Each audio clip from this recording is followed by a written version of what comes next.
मत रोवे लाडो पार्वती, तुझे भोला ब्याहने आवेगा। मत रोवे लाडो पार्वती, तुझे भोला ब्याहने आवेगा। गाड़ी तांगा वो नहीं लावे, तो पहले गाड़िया लावेगा।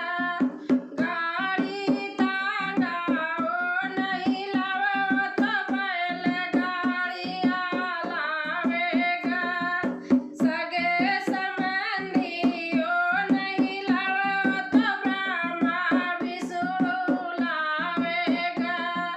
सगे संबंधी वो नहीं लावे, तो ब्रह्मा विष्णु लावेगा।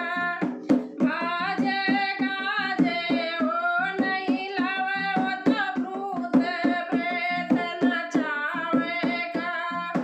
बाजे गाजे वो नहीं लावे, तो भूत प्रेत नचावेगा।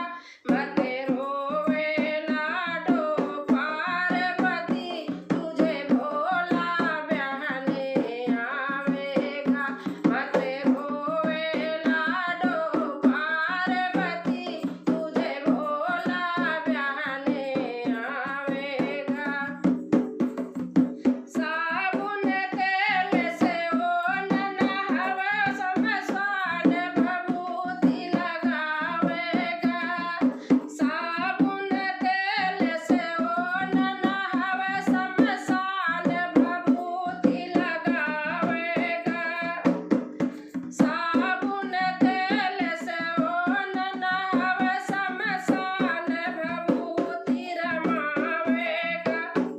सोने चांदी वो नहीं लावे, तो बिच्छू ततैया लावेगा।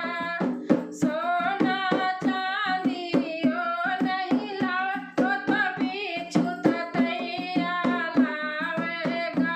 मत रोवे लाडो पार्वती, तुझे भोला ब्याहने आवेगा। मत रोवे लाडो पार्वती, तुझे भोला ब्याहने आवेगा। साड़ी जंपर वो नहीं लावे, तो एक घंघरिया लावेगा।